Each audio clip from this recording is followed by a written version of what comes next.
गणेशाय नमः। ओम श्री सरस्वत्यै नमः। ओम श्री गुरुभ्यो नमः। समस्त जन कल्याणे निरतं करुणामयं नमामि चिन्मयं देवं सद्गुरुं ब्रह्मविद्वरम्। नीलाम्बुजश्यामलकोमलाङ्गं सीतासमारोपितवामभागं पाणौ महासायकचारुचापं नमामि रामं रघुवंशनाथम्। अतुलितबलधामं हेमशैलाभदेहं धनुजवनकृशानुं ज्ञानिनामग्रगण्यं सकलगुणनिधानं वानराणामधीशं रघुपतिप्रियभक्तं वातजातं नमामि।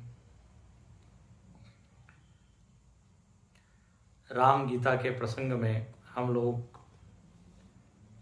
लक्ष्मण जी और भगवान श्री रामचंद्र जी के बीच जो संवाद हुआ है उसको हम देख रहे हैं। और इसमें हम लोगों ने 4 प्रश्नों के उत्तर देख लिए थे। लक्ष्मण जी ने पूछा है कि माया क्या है, वैराग्य किसको कहते हैं, ईश्वर और जीव में भेद क्या है, ज्ञान का लक्षण क्या है। तो इन सब प्रश्नों के उत्तर हम लोगों ने विस्तार से देखे। अब अंतिम एक प्रश्न है, भगवान उसका उत्तर देते हैं। और वो प्रश्न ये है कि भगवान भक्ति किसको कहते हैं, भक्ति का सही स्वरूप क्या है। क्योंकि भक्ति के बारे में अनेक लोगों को अनेक तरह के संशय है या उनकी कल्पनाएं हैं भक्ति को लेकर। बहुत देर तक पूजा करने को लोग भक्ति समझते हैं, या बहुत जोर जोर से भजन गाने को लोग भक्ति समझते हैं। आरती करते हैं बहुत, बस बोले भगत जी हैं। फूल चढ़ाते हैं, भगवान का श्रृंगार करते हैं, यह है भक्ति। तो वास्तव में भक्ति का अर्थ मैं समझना चाहता हूं। लक्ष्मण जी ने ऐसी भगवान से प्रार्थना की। अब देखिए, भगवान को ये प्रश्न लगता है बहुत ही अच्छा लगा है, क्योंकि उन्होंने इसका उत्तर बहुत विस्तार से दिया है। बाकी प्रश्नों के उत्तर तो एक एक चौपाई में कर दिए उन्होंने।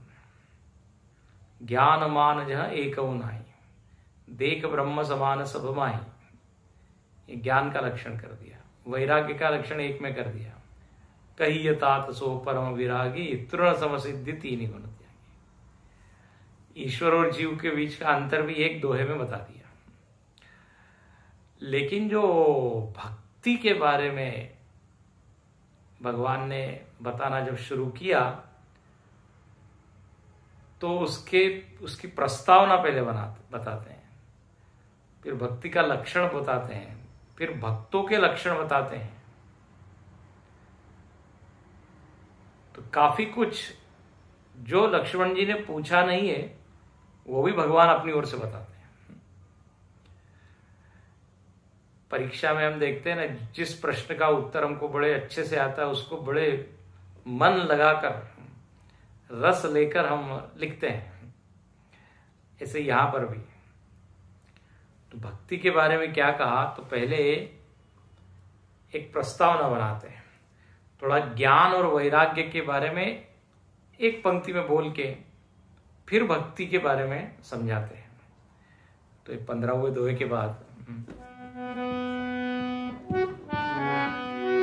धर्मते बिरति जोगते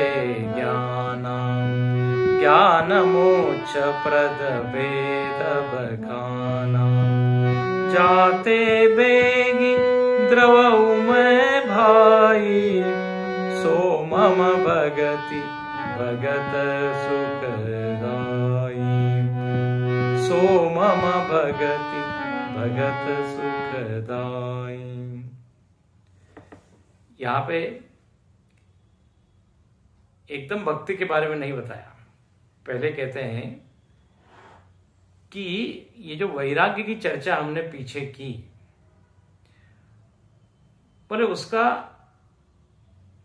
कारण क्या है, मतलब वैराग्य कैसे उत्पन्न होता है, वैराग्य में हेतु क्या है। तो यहां लिख दिया धर्मते विरति। एक पंक्ति में 3-4 पॉइंट्स बता दिए। पहला कहा कि जो वैराग्य हमने बताया वो यदि आपको प्राप्त करना है तो बोले धर्म करो, धर्मते विरति, ये पॉइंट है। दूसरा लिखते हैं योगते ज्ञाना, जोगते ज्ञाना। ज्ञान कैसे मिलता है, ज्ञान का हेतु क्या है, तो बोले जोग, जोग मतलब योग। अच्छा, और जब ज्ञान हो जाता है, व्यक्ति को ज्ञान मिल जाता है, तो ज्ञान से क्या होता है, तो कहते हैं ज्ञान मोक्ष प्रद। तीसरा पॉइंट, ज्ञान मोक्ष देने वाला है। लक्ष्मण जी ने मानो कि पूछा कि इसका प्रमाण क्या है, ये आप कह रहे हैं या और कहीं लिखा है, तो कहते हैं वेद बखाना, वेद प्रमाण है, वेद इसका वर्णन करता है। तो ये हेतु और फल, हेतु फलात्मक संबंध है धर्म और वैराग्य में। धर्म करेंगे तो वैराग्य मिलेगा, योग करेंगे तो ज्ञान मिलेगा, और ज्ञान यदि होगा तो उसका फल होगा मोक्ष। और ये केवल दंत कथा नहीं है, कपोल कल्पना नहीं है, या किसी व्यक्ति की एक व्यक्तिगत क्या कहते हैं सोच नहीं है। वेद बखाना, जो वेद है, जो अनादि है, अपौरुषेय है, सर्वज्ञ है, ऐसे इस वेद ने ये कार्य कारण बताया है। तो पहला यहां पर जो विषय है वो ये कि धर्म से होता है वैराग्य। तो प्रश्न यहां पर है कि धर्म किसको कहते हैं, तो धर्म की अलग अलग परिभाषाएं दी है।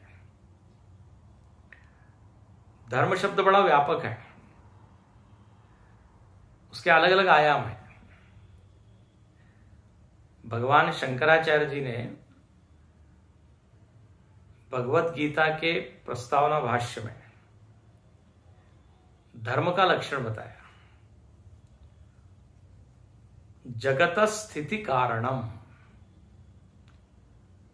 बोले जो जगत की स्थिति का कारण है, जगत की स्थिति, हाँ, किसी एक समुदाय या कोई एक समूह है उसकी स्थिति नहीं। सामान्यतः धर्म का ट्रांसलेशन कर देते हैं लोग रिलीजन, हाँ, अंग्रेजी में, लेकिन रिलीजन और धर्म इसमें बड़ा फर्क है। रिलीजन का कोई ना कोई एक प्रणेता होता है, उससे वो प्रारंभ होता है। रिलीजन माने एक तरह का संप्रदाय, पंथ, मजहब। लेकिन जब हम धर्म कहते हैं तो धर्म में कहते हैं जगत की स्थिति जिससे होती है, किसी एक समूह की नहीं, किसी एक जाति के लोगों की नहीं, किसी एक वर्ण के लोगों के लिए नहीं। धर्म उस मान्यता को, उस विचार को, उस आचरण को कहते हैं जिसके कारण जगत सुव्यवस्थित चलता है, जगत का संतुलन बना रहता है, जगत में एक सामंजस्य बना रहता है। तो इसको कहते हैं धर्म। जब गीता में भगवान कहते हैं कि धर्म की हानि होती है तब मैं आता हूं, मतलब क्या, ये जो संतुलन है, सामंजस्य है, ये सब बिगड़ जाता है।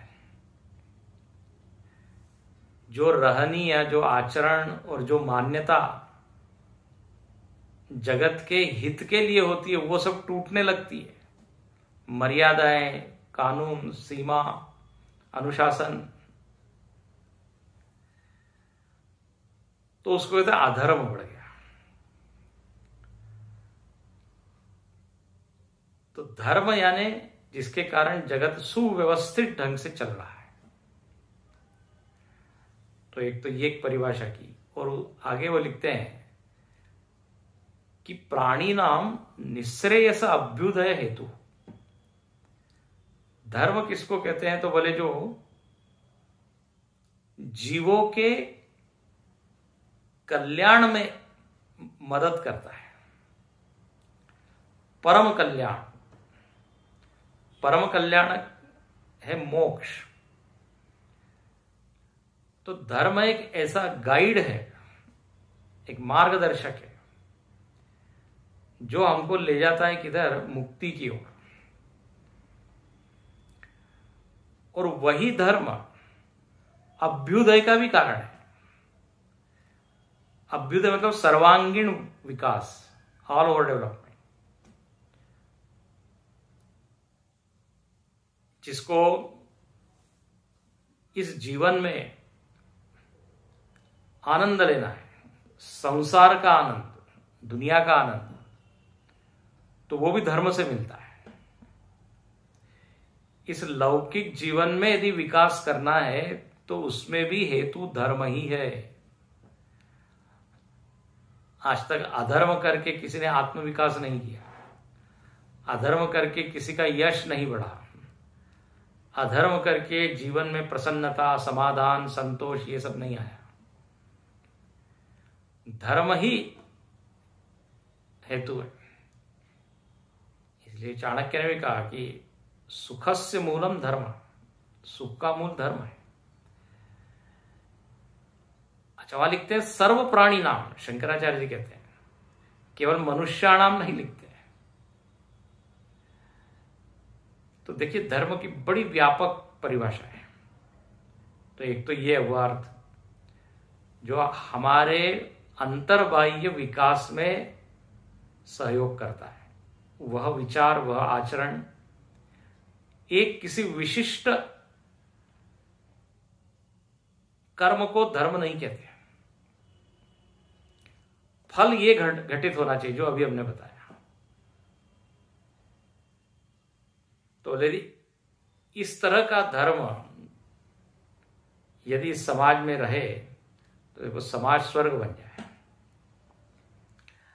अच्छा, दूसरा धर्म का एक अर्थ बताया है, वो है सामान्य धर्म।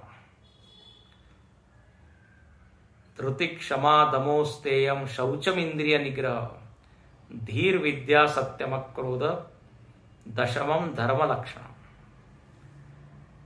ये 10 वृत्तियां हैं, 10 सद्गुण हैं, इनको धर्म कहा है। और ये देखिए सबको इसका पालन करना चाहिए।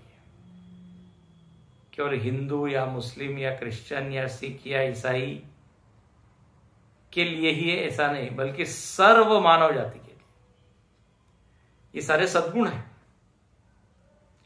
इसको कहते हैं सामान्य धर्म। और देखो धर्म का मूल अर्थ होता है कि जो जोड़े, धारणा धर्म, विच इंटीग्रेट्स। तो ये जितने अभी मैंने गुण बताए हैं, धी मतलब ज्ञान, धीर, विद्या, सत्यम, अक्रोध, धृति, धैर्य, ये सारे गुण अपने व्यक्तित्व को जोड़ते हैं, तोड़ते नहीं है। इन गुणों से भरा हुआ व्यक्ति समाज के लिए एक आदर्श होता है, समाज के आभूषण होता है। पृथ्वी भी ऐसे लोगों को पाकर धन्य होती है। तो ये सामान्य धर्म है। फिर एक होता है विशेष धर्म। विशेष धर्म मतलब अपने आश्रम के अनुसार, अपने पद के अनुसार जो जो भी हमारे कर्तव्य हैं उन सबको विशेष धर्म कहते हैं। कोई यदि इंजीनियर है तो उसका धर्म है ना पुल बनाना, बिल्डिंग बनाना। डॉक्टर का वो धर्म नहीं है। डॉक्टर का धर्म है ऑपरेशन करना, दवाई देना, विशेष धर्म है उसका। सैनिक का धर्म है युद्ध करना, समय आने पर देश की रक्षा करना। अब आप जरा कल्पना कीजिए, ये सारे विशेष धर्म एक दूसरे में एक्सचेंज कर दिए जाए, बदल दिए जाए तो क्या हालत होगी। सैनिक को बना दिया डॉक्टर, डॉक्टर को बना दिया सैनिक, इंजीनियर को बना दिया वकील, वकील को बना दिया इंजीनियर, तो सारा अधर्म हो जाएगा, सब टूट फूट जाएगी सब चीज। तो विशेष धर्म का पालन करना चाहिए। शिक्षक है तो उसको उसके जो कर्तव्य है, इसलिए भगवान कहते हैं स्वधर्मे निधनम श्रेय परधर्मो भयावह। स्वधर्म करते करते मर जाओ, मरना बेहतर है बजाय कि परधर्म का आचरण। तो कहते हैं यदि विशेष धर्म का पालन करेंगे, सामान्य धर्म का पालन करेंगे, तो उसका परिणाम क्या होगा? धर्मते विरति। बिल्कुल ये अनुभव की बात है, इसमें इधर उधर आप कर नहीं सकते। वैराग्य की प्राप्ति होगी उसको, ये बिल्कुल नियम है। व्यक्ति अधर्म करेगा तो और वो आसक्ति की ओर बढ़ेगा, समाज में नीचे की ओर जाएगा, ऊर्ध्व दिशा में उसका विकास नहीं होगा। वैराग्य आना मतलब क्या? विकसित होना। अध्यात्म में विकास की परिभाषा यही बताई कि ज्यादा ज्यादा वैराग्य बढ़ रहा है मतलब आप विकास कर रहे हैं।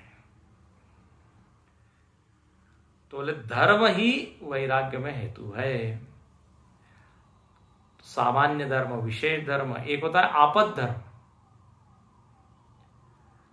जब आपको अपने जीवन की रक्षा करना है, बिल्कुल आप मर रहे हो, खाने पीने के लिए कुछ नहीं है, तो बोले उस समय आप चोरी कर सकते हो, किसी का अन्न छीन के खा सकते हो। बोले ये तो बड़ा अधर्म है। बोले नहीं, जीवन जो है बहुत कीमती है। जीवन को बचाने के लिए यदि चोरी करना पड़े तो वो अलाउड है, उसकी अनुमति है। हाँ, लेकिन आपने चोरी कर ली, कुछ भोजन ले लिया, अब आप बच गए, उसके बाद फिर आप प्रायश्चित्त कर लीजिए, उसके बाद उसको फिर कमा के कुछ दे दीजिए। लेकिन उस समय जो आपने छीन लिया, चोरी की, उसको पर तकलीफ दी, इसको तो आपद धर्म। अपने को देखो, संविधान वगैरह में भी लिखा है कि नहीं कि अपना जीवन बचाने का अधिकार सबको है। तो इस अधिकार का क्या कीजिए, उपयोग कीजिए। इसके लिए फिर चाहे थोड़ा गड़बड़ भी कुछ करना पड़े तो चलेगा। सबके सुंदरकांड में आता है कि सबको देह जो है परम प्रिय स्वामी। हनुमान जी कहते हैं, हनुमान जब फल खा रहे हैं तो रावण के जो राक्षस लोग हैं वो बड़े नाराज हो रहे हैं। रावण ने फिर पूछा दरबार में हनुमान जी को, तुमने फल क्यों खाया है? बोले भूख लगी थी, शरीर को बचाना था, और शरीर से प्रेम सबको है, तो मैंने फल खा लिए। तो हो गया ना आपद धर्म। तो ये भी एक धर्म है जिसके बारे में लोग उसे कम जानते हैं, लेकिन शास्त्रों में वर्णन है। तो सामान्य धर्म, विशेष धर्म, आपद धर्म, एक है भागवत धर्म। श्रीमद् भागवत में एकादश स्कंद में भागवत धर्म बताया। कायेन वाचा मनसेन्द्रियैवा बुद्ध्यात्मना वा प्रकृते स्वभावात् करोमि यद्यत् सकलम परस्मै नारायणाय समर्पयामि। ये जो श्लोक है भागवत धर्म का श्लोक है। बोले मनसा वाचा कर्मणा जो भी मैं करूं वो बस भगवान के लिए करूं, भगवान को समर्पित करूं। यदि कोई ऐसा करेगा तो इसका भी फल क्या होगा? विरति। तो धर्मते विरति, ये पहला विषय है। ये वैराग्य कहीं बाजार में नहीं मिलेगा, वैराग्य के स्कूल कॉलेज में आपको नहीं पढ़ाया जाता। धर्माचरण किया जाए तो अपने आप धीरे धीरे आसक्तियां इत्यादि इच्छाएं कम होती जाती हैं। जैसे किसी स्कूल में किसी क्लास में यदि वो विद्यार्थी ठीक से पढ़ाई कर रहा है, स्कूल में आ रहा है, होमवर्क कर रहा है, तो धर्म का आचरण कर रहा है कि नहीं? विद्यार्थी धर्म का। और उसका फल क्या होगा? धीरे से अगली कक्षा में चला जाएगा। ये हो गई ना प्रगति, विकास। नीचे की चीज छूट जाएगी, उसी को कहते हैं वैराग्य। अब आगे आगे जाएगा। तो हर जगह ये नियम लागू होता है। किसी संस्था में या किसी ऑफिस में यदि व्यक्ति अपने अपने धर्म का पालन करे तो अपने आप उसका क्या प्रमोशन होते जाता है। तो अध्यात्म में भी कहा कि आप यदि शास्त्रानुसार शास्त्र सम्मत जीवन जिए तो वैराग्य तो आना ही है। धर्मते विरति। फिर आगे लिखते हैं जोगते ज्ञाना। ज्ञान कैसे मिलेगा? उसमें हेतु क्या है? तो बोले योग। अब यहां पर योग का अर्थ योगासन नहीं है, प्राणायाम नहीं है। यहां योग का अर्थ है ज्ञानोचित साधन, जिससे आत्मज्ञान की प्राप्ति हो। उन सारे साधनों को योग का है। तो अब इसके अंदर आ जाता है कर्म योग, भक्ति योग, ये बहिरंग साधन है। फिर अंतरंग साधन, श्रवण, मनन, निधिध्यासन। ये जब वो साधक करता है तो उसको आत्मज्ञान होता है। एक ब्रह्माकार वृत्ति उत्पन्न होती है। उपनिषदों का श्रवण करता है, उसी पर मनन करता है, जो श्रवण किया उसी के ऊपर ध्यान करता है। श्रवण किए हुए विषय पर ही निधिध्यासन। ये नहीं कि श्रवण कुछ किया, मनन कुछ और निधिध्यासन कुछ, तीन दिशा में नो। गुरु जी अच्छा कहते हैं कि श्रवण यदि आप वेदांत का करोगे, मनन संसार का करोगे तो दुख का साक्षात्कार होगा।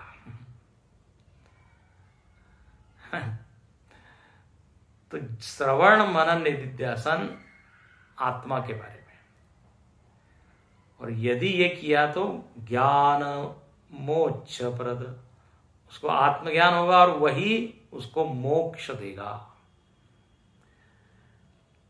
ज्ञान ही मोक्ष प्रदान करने वाला है, क्योंकि बंधन का कारण है अज्ञान। ये सीधा सा नियम है। देखो, अलग अलग दार्शनिकों ने ये बंधन और मोक्ष के ऊपर विचार किया, और जिसने जैसा सोचा, जिसने जितना देखा, जितना विचार किया, वैसा उसने मत दिया। चारवाक लोगों ने देखा कि देह ही मैं हूं, देह के परे नहीं है कुछ।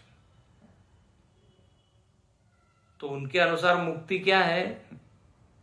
तो बोले देह को खिलाओ पिलाओ, मौज करो, और फिर एक दिन मरण हो जाएगा देह का, तो बोले मुक्ति हो जाएगी।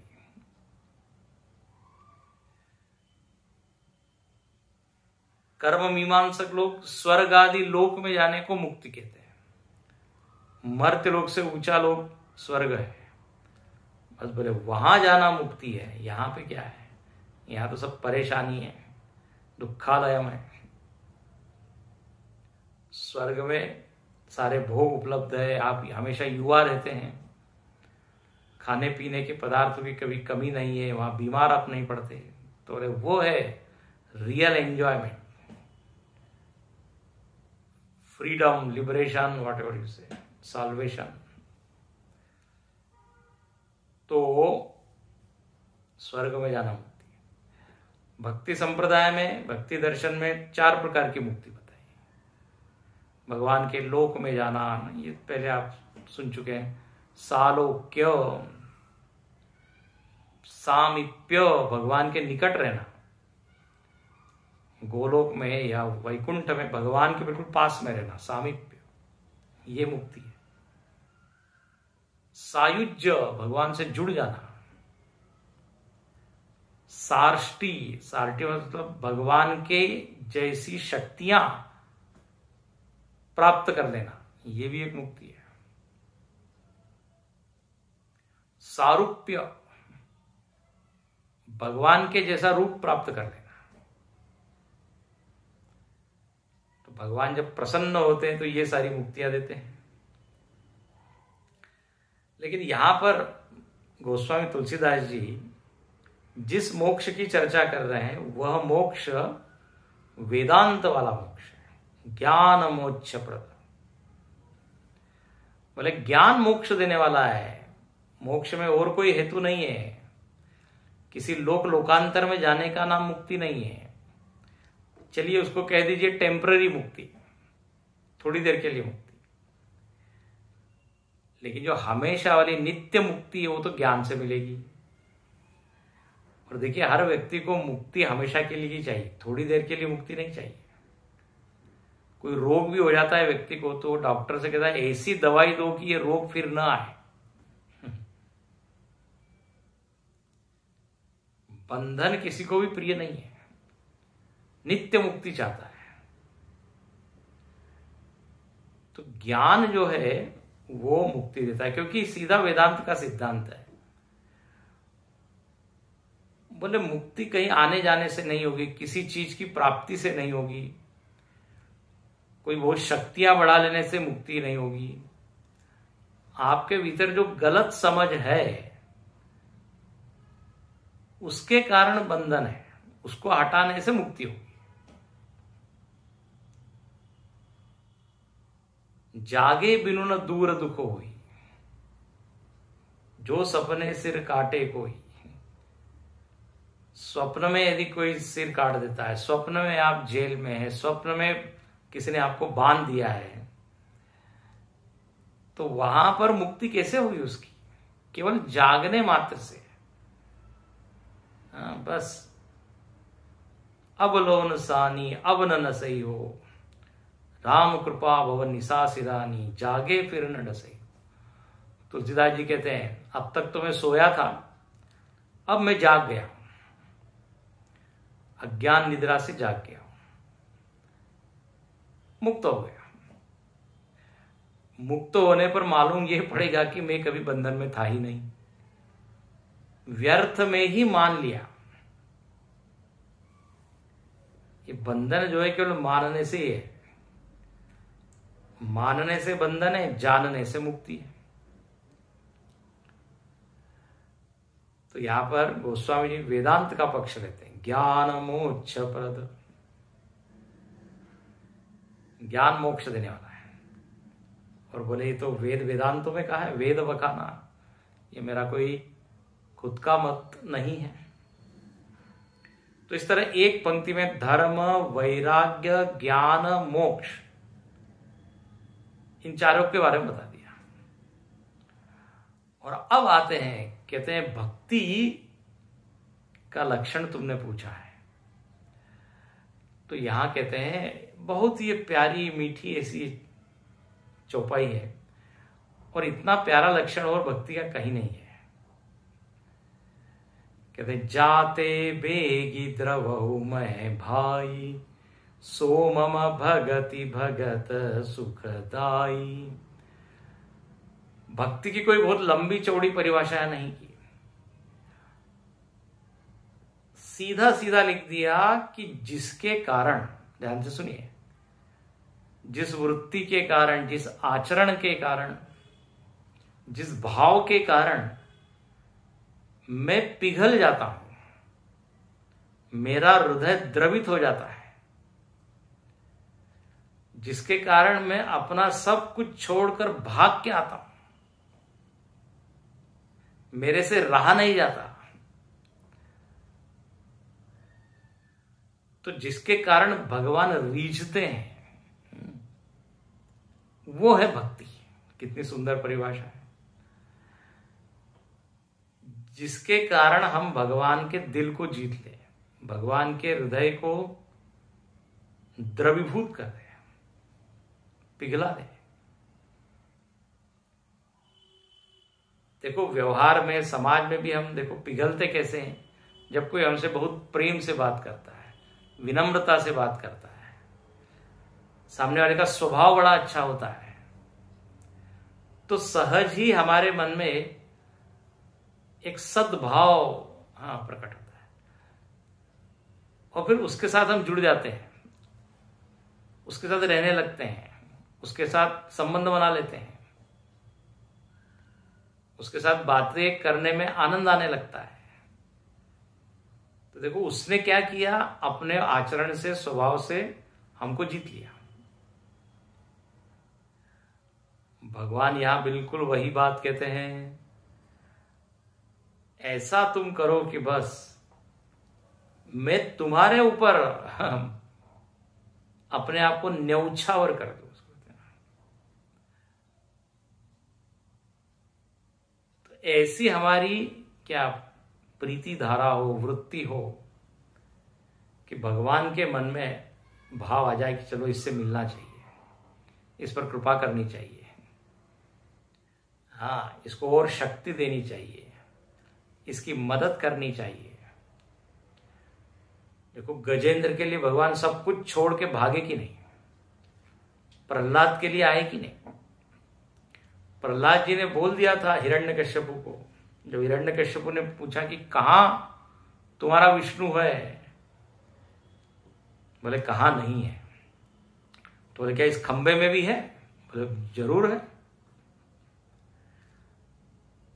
भगवान ने देखा कि प्रहलाद जी को कितना विश्वास है मेरी सर्वव्यापकता के ऊपर, तो अब जब उन्होंने कहा है कि मैं खंबे में हूं, तो उनकी बातों को सत्य करने के लिए मैं जरूर खंबे में से आऊंगा। भागवत में लिखा है। तो इसको कहते हैं द्रवऊ, जाते बेगी, बेगी मतलब तुरंत, तुरंत भाग के आते हैं। नामदेव जी ने देखिए, जब उनके पिताजी ने कहा आज पूजा तुम करना, नैवेद्य चढ़ा देना, प्राणायाम अपानायाम स्वा किया, और इंतजार कर रहे हैं कि कब भगवान खाएंगे, लेकिन भगवान खा नहीं रहे। बोले वो पिताजी ने आज नहीं की पूजा, इसलिए आप लगता है नाराज है, लेकिन पिताजी ने मुझको कहा है, उनकी आज्ञा है, जब तक आप खाएंगे नहीं मैं भी नहीं खाऊंगा, जब तक आप प्रसाद ग्रहण नहीं करेंगे, नैवेद्य में भी नहीं करेंगे। ऐसी निष्ठा, ऐसा भाव भगवान वहां कहते, भगवान ने वो नैवेद्य खाया। तो ऐसा आचरण, ऐसी वृत्ति जो भगवान को अपने निराकार रूप से आकार वाले रूप में आने में बाध्य करते हैं, अपना लोक छोड़ के अपने से मिलने के लिए दौड़ कर आए। बस बोले उस आचरण को, उस व्यवहार को, उस वृत्ति को भक्ति कहते हैं। जाते बेगी द्रवऊ में भाई। अब बताइए, शबरी के भीतर वो ये वृत्ति थी, इसलिए भगवान वहां चल के पहुंचे उसकी कुटिया तक, इंतजार कर रही है। उनके गुरु ने कहा है कि मैं आऊंगा, विश्वास किया उन्होंने। भगवान कहते मेरा कर्तव्य है, और उन्होंने अपनी साधना से मुझको जीत लिया। तो सो मम भगति, वो है भक्ति। और ये भक्ति कैसी है? भगत सुखदाई, भक्त को सुख देने वाली। आगे भी आएगा, भगति तात अनुपम सुख मूला। भक्ति करे कोई और फिर भी दुखी रहे तो फिर वो भक्ति का क्या मतलब? उसका तो उससे बढ़िया तो फिर संसार ही है। संसार छोड़ा इसीलिए कि हमको सुख मिलेगा, और भक्ति करने के बाद दुख ही मिलेगा, तो कौन भक्ति करेगा? भक्ति प्रेम का नाम है, भक्ति एक भगवान से जुड़ने का नाम है। और चूंकि भगवान आनंद रूप है, भगवान मधुर है, तो अपने जीवन में भी वो माधुर्य आ ही जाता है, कड़वाहट सब निकल जाती है। इसलिए भक्ति का एक अर्थ बताया है, भंजनम भक्ति। जो सबको क्या कर दे? जला दे, भंग कर दे, नष्ट कर दे सारी गड़बड़ वृत्तियों, क्रोध, राग, द्वेष, मत्सर, अहंकार, इसका जो भंजन कर दे। कपिल गीता में लिखा है, जरयति आशु या कोशम निगीर्णम अनलो यथा। और ऐसी जठराग्नि होती है पेट में, वो सारे भोजन को पचा देती है। जब भोजन पच जाता है तो उस पचे हुए भोजन से पुष्टि होती है शरीर। तो बोले ऐसी ये भक्ति क्या करती है? सारी इन वृत्तियों को पचा देती है, जला देती है, फिर ये बाधा नहीं बनती। क्रोध, ईर्ष्या इत्यादि, नहीं तो ये वृत्तियां व्यक्ति को बड़े परेशान कर, दुखदाई है ये सारी। इन सारी वृत्तियों का जो वर्ग है वो कौन सा? दुख वर्ग। ईर्ष्या भी करो और मजा भी आए, ऐसा नहीं होता। मत्सर आए, क्रोध आए और फिर भी हम मुस्कुराए, ऐसा नहीं होगा। हाँ, लेकिन जहां प्रेम है, विश्वास है, श्रद्धा है, सुखदाई है। तो कहते हैं ये भक्ति क्या करती है? बिल्कुल इन सब चीजों को, इन सारी वृत्तियों को जला डालती है। अपने व्यक्तित्व में एक परिपक्वता आ जाती है, सारी नकारात्मक वृत्तियां जल जाती है। भक्ति वृत्ति, भंजनम भक्ति। तो बोले ऐसी ये सुखदाई भक्ति का ये लक्षण मैंने बता दिया, जिससे मैं दौड़ के आता हूं। अब लक्ष्मण जी कहते हैं ये तो बड़ा अच्छा विषय है, इसके बारे में थोड़ा और बताइए। तो भगवान ने थोड़ा और बताया है भक्ति का, जैसे मैंने कहा ना, विस्तार किया है। पहला लक्षण बता दिया कि जाते बेगी द्रव में भाई। अब बोले ये कैसे भगवान द्रवित होंगे, उसका क्या साधन है, वो सब आगे बताया है। वो हम देखेंगे अगले प्रवचन में। ओम पूर्णमदः पूर्णमिदं पूर्णात् पूर्णमुदच्यते पूर्णस्य पूर्णमादाय पूर्णमेवावशिष्यते। ओम शांति शांति शांति। हरि ओम। श्री गुरुभ्यो नमः। हरि ओम।